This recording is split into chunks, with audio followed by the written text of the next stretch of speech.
आधा थांबाय जा अर्डारा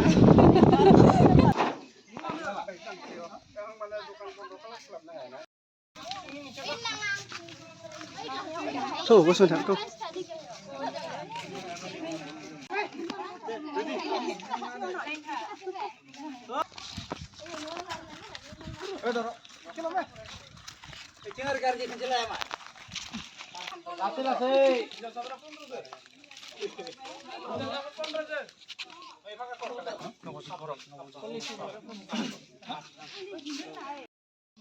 Besok ada di Gonto ada apa indah? Raja Nazari kira baru dengar. Sengsaruti.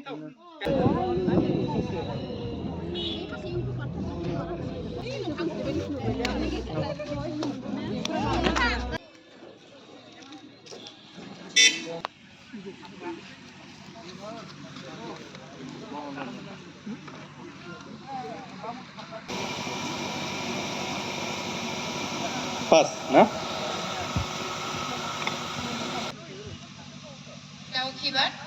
Daukibat.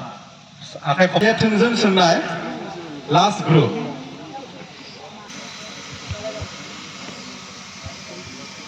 Dania senai lagi dan kalau gak mana? Bitang mentah kai tungzeng senai. Apa isir berai batua ser oraita guru ko gibi sini ser jejendang man. Mamsing Singbura. Jai, ser oraita guru ko gibi sini ser jejendang man.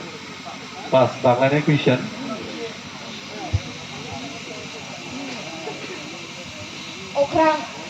Okrang oraita guru ko gibi sini ser jejendang. Akai kopnane borai guru ko lewat.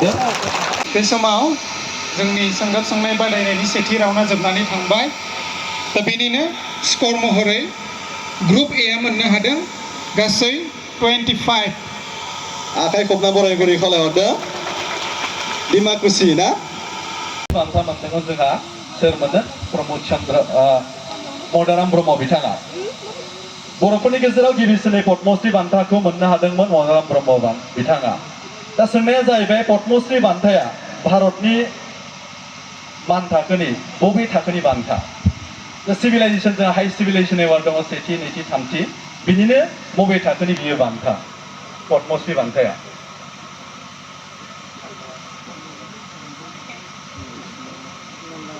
नैथि जायाखै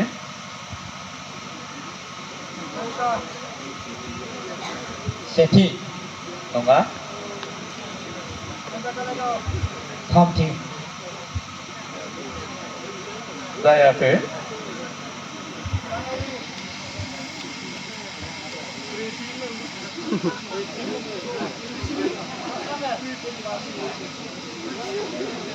दा बिथांमोना खालामदों दे मा थाखोनि बान्था बियो द'थि बान्था जायाखै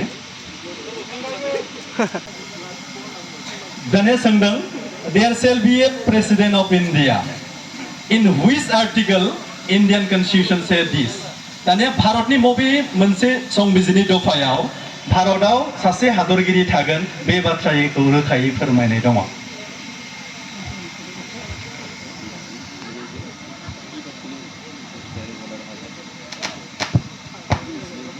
पास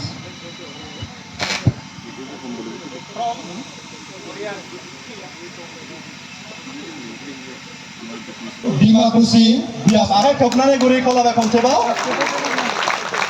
नैथि बान्था मोननो हाबाय जोंहा रौता बियाबनिफ्राय 20 नाम्बार बिथांमोनखौ आखाइ खोबना हरनो गुरै खावलायबाय बेनिफ्राय जोबथा थामथि बान्थाखौ मोननो हाबाय नोलोबारि बियाब बयखौबो आखाइ खोबना हरनो गुरै खावलायबाय बेखिनियाव गासैबो बाहागोलारि बिथांमोननिसिम गोरबोनिफ्राय जोंनि जिल्ला लाइमोन आफादनिफ्राय जानानै साबायखर बावबाय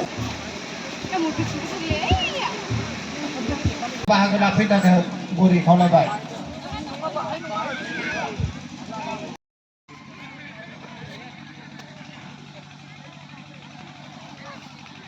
मोनाबिलि आर'ज बे मोनाबिलि आर'जनि हाबाफारियाव बियाबनि दैदेनगिरिफोरखौ बाहागो लानो थाखाय आं गुरै खावलायबाय दायो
दायो बे समाव आलारि बाथि फोजोंनाय मोनाबिलिनि बे जानो थांगासिनो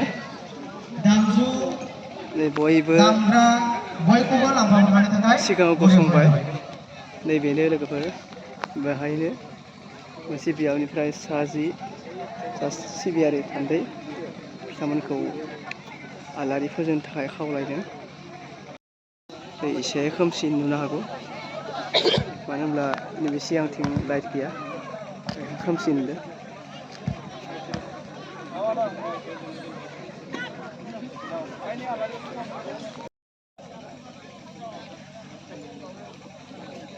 बाहागो लानाय गासै थानाय नेताफोरखौ सिरिबाङै मोनसे लाइन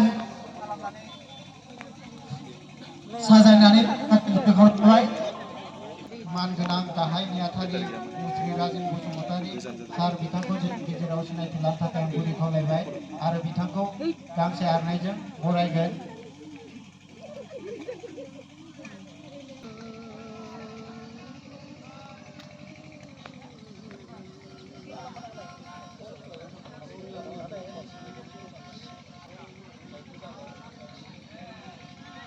दा बे समाव आर'ज हान्जाखौ खालामनो थाखाय आं गुरै खावलायबाय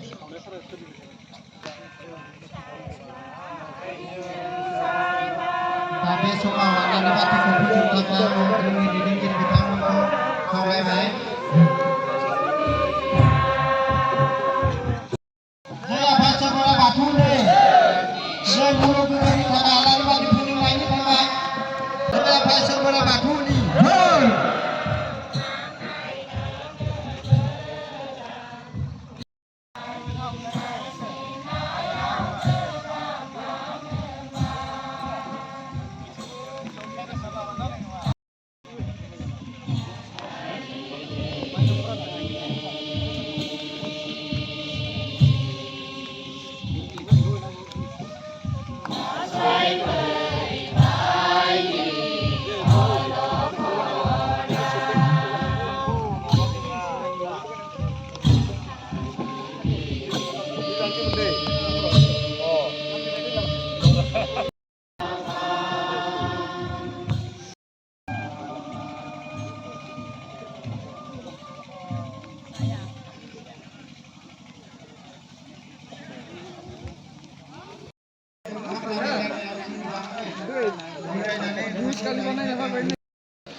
Harimu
सनजित सिंह बर' डिमाकुसि एबसु हारिमुआरि नेहाथारि अननाय सिबिनायखौ बे मोनाबिलि समाव बयनिसिमबो जासिहरबाय।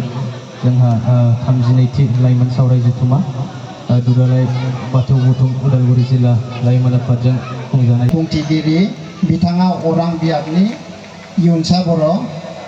दा बिथांखौ गांसे आर'नाइजों बरायना जोङो लाग्रोगोन।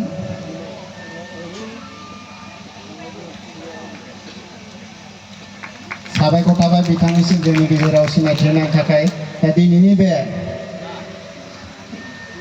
सिबियारि मेलखौ दैदेनलांनो थाखाय बुंथिगिरि बिथांखौ आङो गुरै खावलायबाय। गांसे आर'नाइजों जों बरायगोन।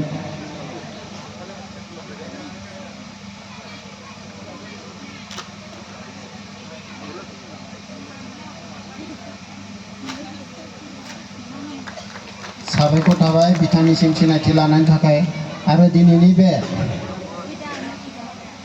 हाबाफारियावनो बाहागो लादों मोनसे समनि उदालगुरि जिल्ला दुलाराय बाथौ गौथुम लाइमोन आफादनि सोलोंथाइ नेहाथारि आरो आथिखालाव उदालगुरि जिल्ला दुलाराय बर' फरायसा आफादनि मानगोनां मुस्रि मैखुन बर' सार बिथांखौबो जोंनि गेजेराव दान्दिसे सिखारनानै सिनायथि लानो थाखाय आं गुरै खावलायबाय। बिथांखौ जोङो गांसे आर'नाइजों बरायगोन। दा बे समाव जोंनि गेजेराव उदालगुरि जिल्ला गुबै आफादनि हारिमु नेहाथारि बिद्युत साहारि दङ। बिथांखौ सिनायथि लानो थाखाय खावलायबाय आरो बिथांखौ गांसे आर'नाइजों बरायनो थाखाय गुरै खावलायबाय। बिथांखौ जों गांसे आर'नाइजों बरायगोन आरो बिथाङा जोंनि जा बे सिगां जा जिरायफैनांगौ आं बिथांखौ खावलायबाय। साबायखर थाबाय बिथाङा सिनायथि लानायनि थाखाय।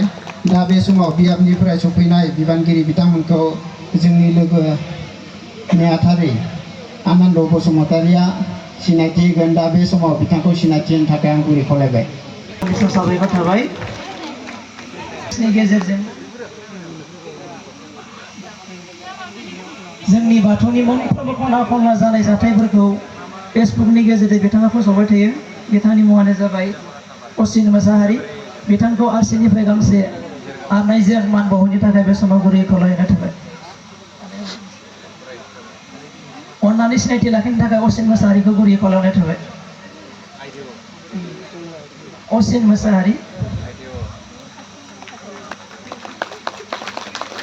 बिथाङानो बाथौ लाइसिनि गाहाय सुजुगिरिबो। सब खामानिखौ बिथाङा गावनो हारसिंनो मावो। बिथांनिसिम साबायखर थाबाय। दामिया नयमनिया बाटा दिल्ली निउस पेपार बेनिफ्राय NBNN निउस पर्टेल बेनिफ्राय रेजिं निउस पर्टेल बेनिफ्राय बड'लेण्ड रादाब निउस पर्टेल गोजा बियो। बेनिफ्राय सानसेयार हायेननि रादाब बिथांनिनो बे ओनसोल एबा उदालगुरि जिल्लानि मुंदांखा खौरां बुथुमगिरि मानाव गेदेर प्रफुल्ल कुमार बर' बिथाङाबो जोंनि मोनफ्रोमबो हाबाफारियाव बाहागो लायो। जोंनि खौरांफोरखौ फोसावो। बिथांखौ सिनायथि लाखिनो थाखाय गुरै खावलायबाय। बिथांनिसिम साबायखर थाबाय। दा बे समाव सिनायथि होनाय हाबाफारिखौ आङो बेखिनियावनो दोनथ'नाय जाबाय होनना फोसावनाय जाबाय। जय मा फोसावगिरि अनसुला बसुमतारी बिथांखौ आं बे समाव गावनि सिनायथिखौ लानो थाखाय आं खावलायथादों। आरो लोगोसे बानजाय आफादनिफ्राय गांसे आर'नाइ फालिजों मान बावनांगौ। बिथांनिसिम सिनायथिनि थाखाय साबायखर थाबाय।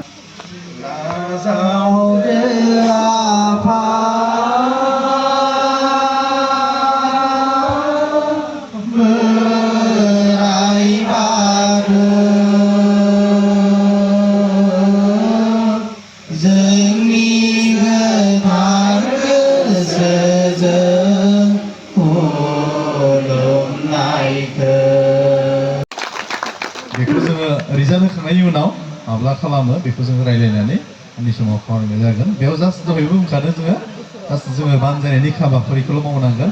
बाखि साइटेसननिफ्राय लानानै जेसेबां बान्था दङ बेखौ जिल्ला आफादा दानस'जोबगोन। बिनि उनाव मोनसेबाव थांखि बेखौ आङो सावरायजायाखैमोन फाइनान्सियेलनिमोन। बे फाइनान्सियेलखौबो लांफानानै गुरै खावलायनो लुबैबाय। दा बे जाहैबाय जोंहा जोंनि नखर मिशननि गेजेरजों मोनसे जोङो रांखान्थिनि बेलायाव एसे मजबुत खालामनो थाखाय मोनसे मिशन जों लादोंमोन गामि गामियावहा नखरै जों लाइमोनफोरनि गेजेराव लाइमोननि जा मोनसे दान लाइमोन समावनो जे जोङो दान होलायनांगौ बेखौ जों हुदा खालामनो थाखाय दान बिखोबनि हाबाफारि जों मावदोंमोन दा बेयाव जोंहा जिल्ला लाइमोन आफादनिफ्राय थोंजोङै मोनसे डिरेक्सन बिथांमोननो आलादायै गामि आफादफोरनो हरनाय जायैलाय गोबां जेंनानि मोगा मोगि जों जानो गोनां जादोंमोन दा बेखायनो बेखौ उननि समाव सोदांलायनानै बे हाबाफारिखौ कन्टिनिउटि खालामनो थाखाय बोसोरफ्रोमबो लांनो थाखाय हायो नामा दा बिनि थाखाय जोङो थांखिखौ लादों आरो बे थांखिखौ जोङो नोंथांमोननि बयनिबो मददजों लादों आरो बेखौ उननि समाव नैबे दिनैनि लाजानाय थांखिखौ गनायथि मोननो थाखाय जोङो जिल्ला गुबै आफादनो गथायनानै होनाय जागोन बेयाव जुदि बिथांमोननि एप्रभेला जुदि फाइनाल जाबायबा खुनु जोंनि बेलायावहा बे खामानि मावनायाव जेबो हेंथाफोर जुदि फैयाब्ला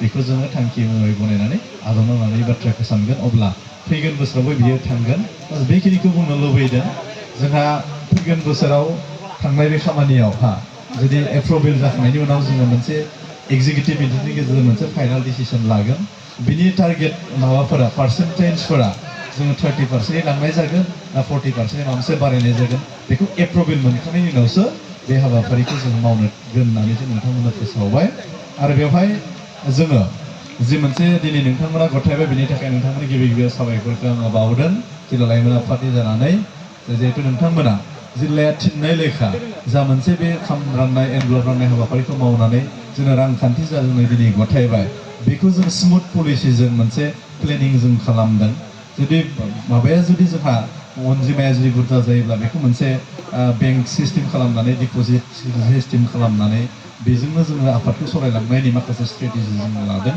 आरो बेवहाय बिनि जा मोनसे अडिट सिस्टेम बेखौ जों ओरैबायदि मोनसे जेबो गोनो गोथो गैयालासिनो दिनै जि मोनसे खांनानै मोनदों नोंथांमोननि प्रेजेन्सआवनो बेखौ दिनै साननानै जिहेतु जों आजावबाय बियो गामि लेभेलावबो सोर गामिनिफ्राय बेसेबां मोनखो नोंथांमोना एसे माने दिनै डिटेल्सै खालामनो हानाय नङा थेवब्लाबो बियाबनिफ्राय जों बेसेबां मोनखो बे राङा जिहेतु डिटेल्सै नोंथांमोननि अडिट रहै बेयाव हरनो हायो बिनि थाखाय जों नाजागोन आरो बेखौ जों जिल्ला गुबै आफादनोबो बिनि प्रस्ताबखौ बिनि थांखिखौ बिनि अडिट सिस्टेमखौ जों गथायनानै होगोन बेखिनिखौ जों लादों आरो बे पलिसिखौ जों मावनांगोन फाइनान्सियेल पलिसि माने पलिसि गैयाब्ला जिखिनि जों पलिसि एडप्ट खालामनाय जों जि मोनसे एडप्ट पलिसि जोङो लादों इयुनाव मावनो थाखाय मिशनफोर लादों बेयो साक्सेस जानाय नङा बेखाय बेखिनिखौ लादों बेनिफ्राय मोनसेबाव थांखि नोंथांमोना बेयाव गथायनानै जोङो दोनखानाय जाबाय फुजा भेकेसननि समाव जे बे थांखिया दंखायो जे नोंथांमोननि बिया आफादफोरा सेमिनारखौ खुंथारनाय जाथों जायखिजाया खुंनांगौ जाय बियाफोरा खुङाखै खुंनो थाखाय बिथांमोनखौबो दिनै जोङो थांखि महरै गथायनानै लाबाय आजावनानै लाबाय आंनिफ्राय बुंनांगौ नैबे आयदायाव बेखिनियानो जा थालांनाय आयदाफोरखौ नेहाथारि बिथाङा नोंथांमोनजों सावरायनानै शेयार खालामगोन बेखिनिखौ आंनिफ्राय बुंनानै जिरायबाय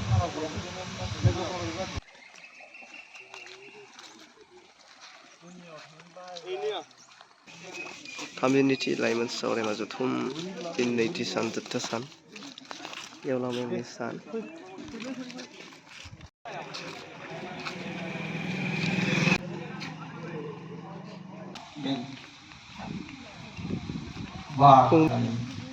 फुंबिलिनि आर'ज दा बे समाव सोलिगासिनो दङ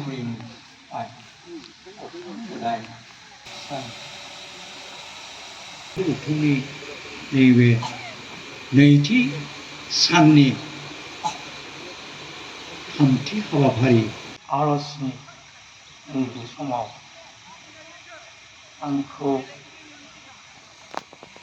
बोसोन होगिरि हिसाबै आंखौ थिसनदों दा बाहाय आं बोसोनथिनायनि सिगां नों आफा सोरजिगिरि आनान गसाइनि खाथियाव सुंग्रि हरदों आर'ज गाबहरदों आंनि नैबे बोसोनथिनाय बेलायाव आंनि गोसो आंनि सि आंनि आत्मा आंनि मेलेम आंनि हामबेदन आंनि अनुभूतियाव जाहाथे नों आफा सोरजिगिरि आनान गसाइ बोराइ बाथौआ जाबायदि बोसोनथिनो होदों आयदा मोनसे थिनानै बिनि सायाव आं नांगौ रोखोमै बोसोन होनो हानायनि नों आफा सोरजिगिरि आनान गसाइ अन्नानै आंनो बोर जासिहर आफा बोर जासिहर आफा दौरिजों लोगोसे दिनै जा सेथि हाबाफारि बे आर'जनि हाबाफारि सोलिगासिनो दङ दा बे हाबाफारिनि उनावनो जोङो मावफुंनो लागोन नैबे आरो बे सिगारि बांला ओनसोलनि फिरफिला बिरहोनाय जा बेनि उनावनो जा गोथैसि बावनाय हाबाफारिया दङ थामथि हाबाफारि बायदियै गामि दाला आरो दिनैनि नैबे मेलखौ खोब मेहेरगोनाङै हारिनि मानब सम्पदनि आरो बे बुहुमाव मानसि माहारिखौ जिउ दैदेनलांनायाव जों मा धोरोमनि लोगोसे लोब्बा लाखिनानै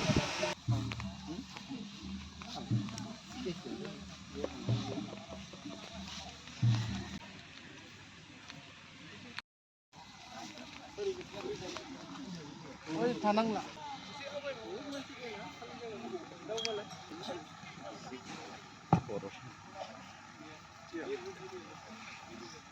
बियाबनि दैदेनगिरिफोरखौ हाबाफारियाव बाहागो लानो थाखाय गुरै खावलायदों जोंहा सिगांजा खालि जायगा दङ बेनिखायनो दैदेनगिरि बिथांमोनखौ सिगांजा थांनो थाखाय गुरै खावलायबाय आरो बयबो बाहागो लानो थाखाय खावलायदों मानगोनां आफादगिरि सामेलसन हायनारि आदा बिथां आरो बे हाबाफारियावनो बाहागो लादों बानजाय आफादनि मानगोनां मासिगिरि लिंथुमगिरि आरो बायदि बिबानाव थानाय बिबानगिरि बिथांमोन दा बे समाव जोङो फिरफिला बिरहोनाय हाबाफारि दा दिनैनि बे फिरफिलाखौ बिरहोगोन जोंनि उदालगुरि जिल्ला लाइमोन आफादनि मानगोनां आफादगिरि सामेलसन हायनारि सार बिथाङा आरो गांसे आर'नाइजों जों बरायगोन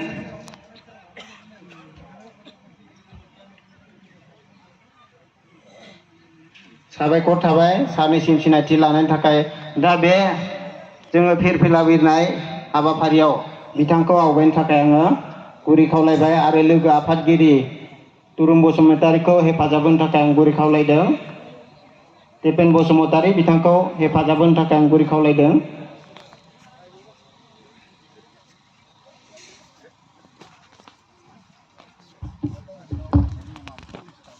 जोंहा बिर होनाय लोगो लोगो आर'जखौ होगोन आरो जों बयबो जै होगोन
बयखौबो मान होनो थाखाय खावलायबाय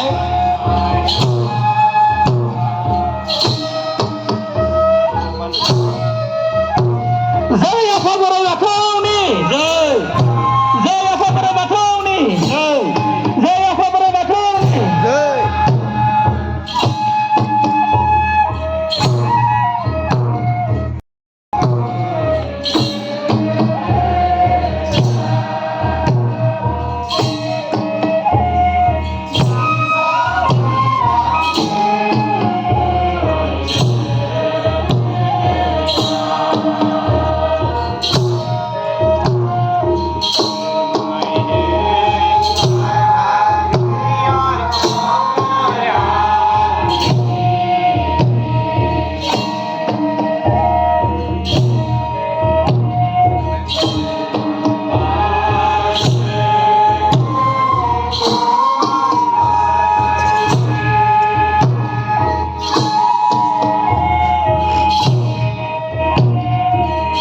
उदालगुरि जिल्ला दुलाराय बाथौ गौथुम लाइमोन आफादनि खुंगा 32थि लाइमोन सावरायमा जथुमनि दिनै नैथि साननि नैथि हाबाफारि आफादगिरि उदालगुरि जिल्ला लाइमोन आफाद बिथांखौ सिनायथि लानो थाखाय खावलायबाय आरो बिथांखौ जों गांसे आर'नाइजों बरायगोन।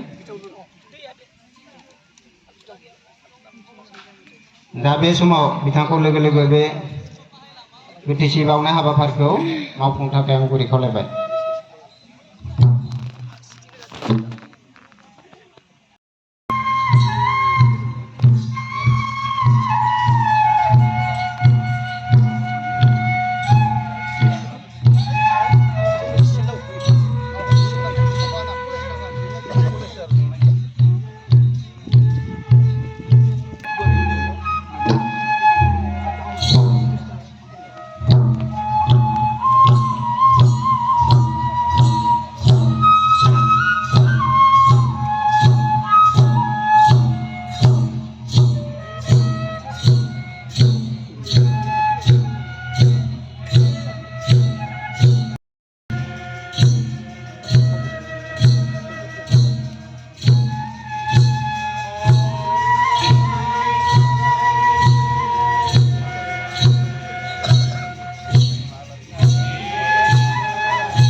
उदालगुरि जिल्ला लाइमोन आफादगिरि बिथांखौबो बिबार बावनो थाखाय गुरै खावलायबाय।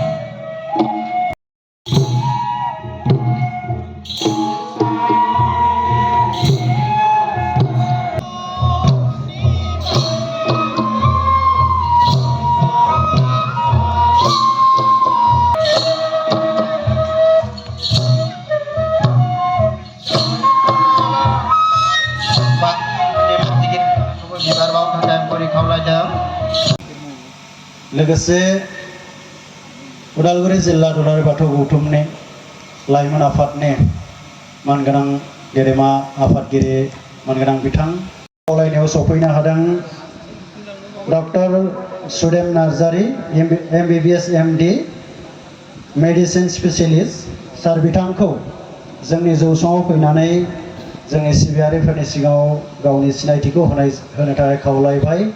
लोगोसे जोंनि जिल्ला गौथुमनिफ्राय सार बिथांखौ गांसे आर'नाइजों बरायनो थाखाय आङो गुरैयै खावलायहरनाय थाबाय।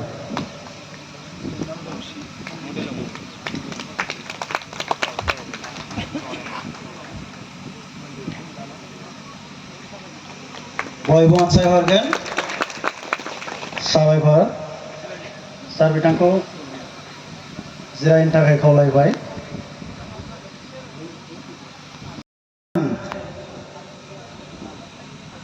कटन इउनिभार्सिटिनि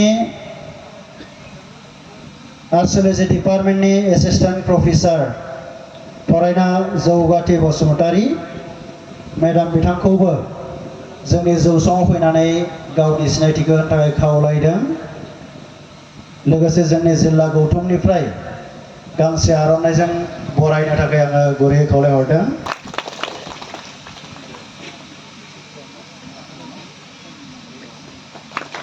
साबायखर बावनाय थाबाय सिनायथिखौ होनायनि थाखाय। बे समाव आङो जौसाङाव खावलायनो सानदों 2024 मायथाइयाव साहित्य एकाडेमि सोरजिलु बान्था मोनगिरि आरो राव सोलायगिरि आसाम आयेन आफादनि फरायना सेल्फ मेड रानि बर' मेडाम बिथांखौबो जोंनि जौसाङाव फैनानै गावनि सिनायथिखौ होफैनो थाखाय खावलायहरदों। लोगोसे जोंनि जिल्ला गौथुमनिफ्राय मेडाम बिथांखौ गांसे आर'नाइजों बरायनो थाखाय गुरै खावलायहरबाय।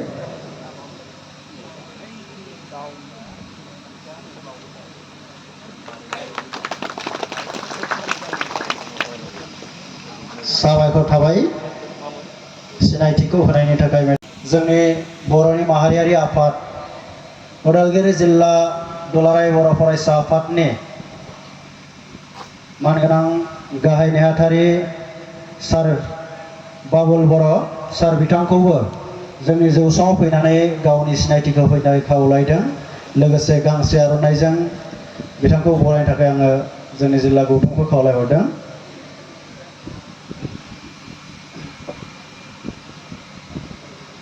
बयबो अनसायहरगोन।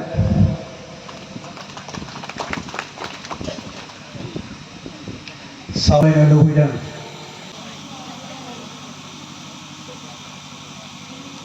थाखाय जोंहा उदालगुरि जिल्ला दुलाराय बाथौ गौथुम लाइमोन आफादनि मानगोनां आफादगिरि बिथांखौ बान्था राननाय हाबाफारिखौ जोङो बे बोसोरनिफ्राय होनो लादों। बे जाहैबाय रुंसारि आदुला कसारी गोसोखां सोंगाब सोंनाय बादायनाय। बे हाबाफारिनि बान्था राननाय हाबाफारि दा बेवहाय जोङो लादों आरो बे हाबाफारिखौ बेवहाय लानायाव जोङो बिनिनो दान होगिरि मानगोनां बिथां दुलाराय बर' फरायसा आफादनि आफादगिरि दिपेन बर' सार बिथाङाबो जोंजों लोगोसे बाहागो लाफैनांगौ दङमोन।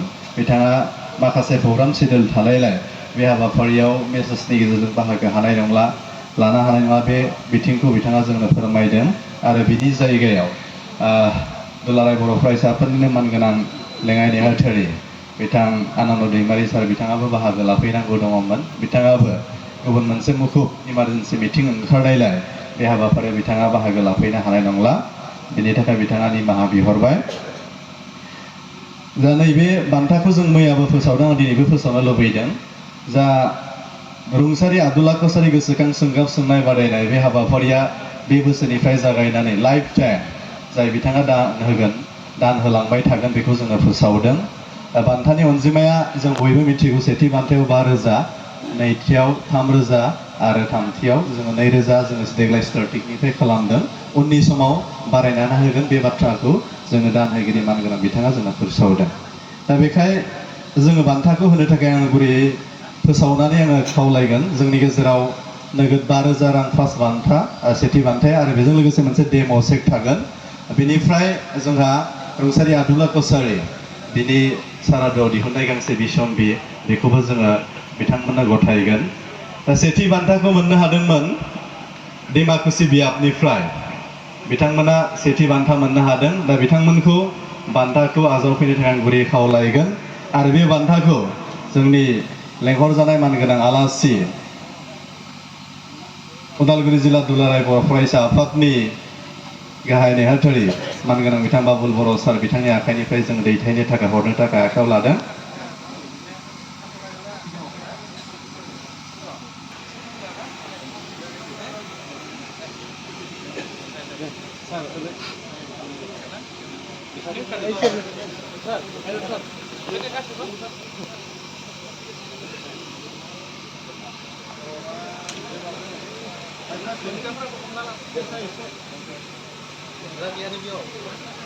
खावलायबाय नैथिनिफ्राय बिथांमोननो जोङो नोगोद 3,000 रां लोगोसे डेम' चेक आरो जोङो गांसे आदुलाखौ सोरनि मुङै दिहुननाय जा बिसम्बि बेखौ जोङो हरनाय जागोन बिथांमोनखौ जौसाङाव फैनानै लांफैनो थाखाय गुरै खावलायबाय बे बान्थाखौ जोङो हरनो थाखाय गुरै खावलायगोन जोंनिनो हांख्रायजानाय मानगोनां फुंखा सुबुं डाक्टर सुदेम नार्जारी सार बिथांनि आखाइनिफ्राय बान्थाखौ लांनां गुरै खावलायगोन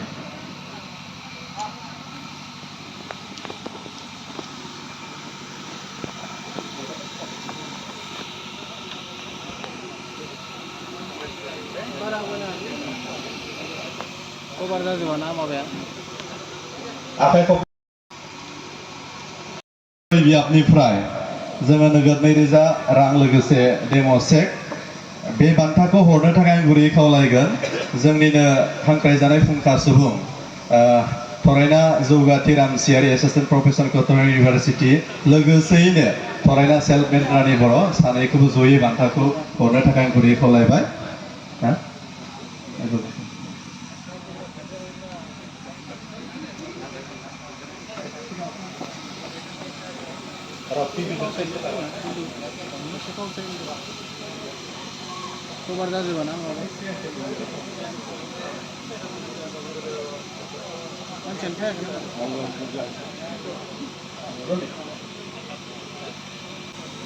रोजा रोजा साबायखर बावबाय दिनै जोङो लांफानो सानदों बेखायनो साफ्रोमबो सिबियारिफोरखौ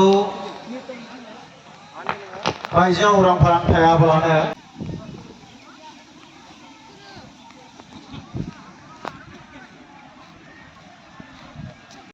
डिमाकुसिनिनो मोनसे हारिमु हान्जा बिथांमोना जोंनि गेजेराव खाम सिफुंजों मोनसे मिउजिक श' खालामगोन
खावलायबाय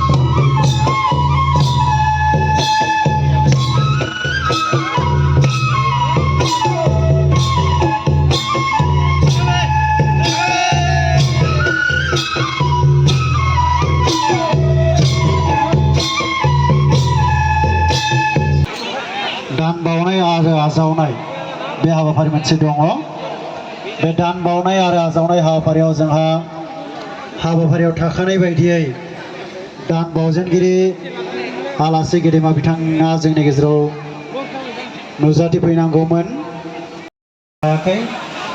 अब्लाबो जोङो जोबोद खाफाल गोनां होनना जों बुंनांगोन जोंनि गेजेराव बिथांनिनो सोलायै सासे जोंनि गेजेराव दान बावगिरि जोंनि गेजेराव सफैनो हादों जोङो हाबाफारियाव थाखानाय बायदियै उदालगुरि जिल्ला कमिटि बिजेपिनि गाहाय नेहाथारि मुस्रि सांग्रां बर' जौस्रां बर' सार बिथाङा हाबाफारियाव सोखानाय दङमोन दा बिथाङा जाहैबाय नोंथांमोना मैयानिफ्रायनो हयथ' धोरोमनि गुबुन गुबुन आयदा गुबुन गुबुन बिथिंनि सायाव माखासे खोथा नोंथांमोना सावरायबाय आरो दिनैनि बे सावरायमेलावबो बा सावरायनायनि जि गेवलां मेल बेयावबो नोंथांमोना माखासे गोरों गोरों आलासि बिथांमोनखौ हांख्रायदों आरो निस्सय बिथांमोना माखासे बाथ्रा नोंथांमोननि सेराव बुंनानै गालांगोन साबायखर थाबाय आदानिसिम दा दिनैनि बे हाबाफारियाव Basumatary project associate AI for Bharat project IIT Madras बिथाङा जोंनि गेजेराव दङ दा सार बिथांखौ जोंनि गेजेराव दान्दिसे सिखारनानै सिनायथि लानो थाखाय आं गुरै खावलायबाय आरो बिथांखौ जिल्लानिफ्राय गांसे आर'नाइजों बरायगोन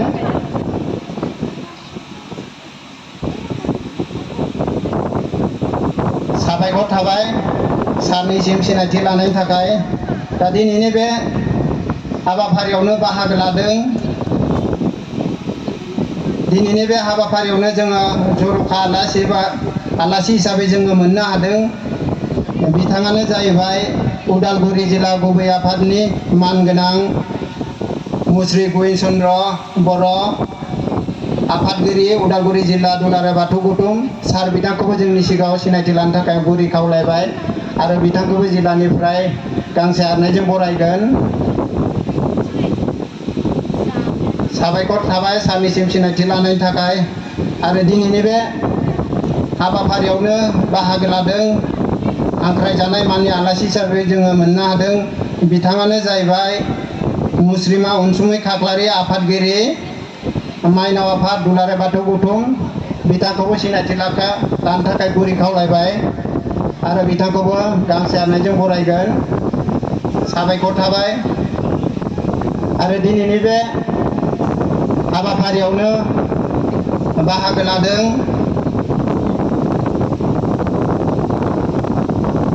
उदालगुरि जिल्ला बर' थुनलाइ आफाद लेङाइ आफादगिरि मुस्रि सुबुंसा मोसाहारि सार बिथांखौबो दान्दिसे सिखारना सिनायथि लानो थाखाय गुरै खावलायदों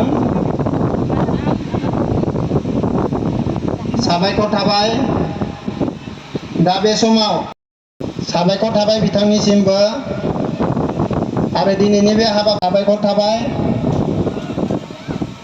दा बे समाव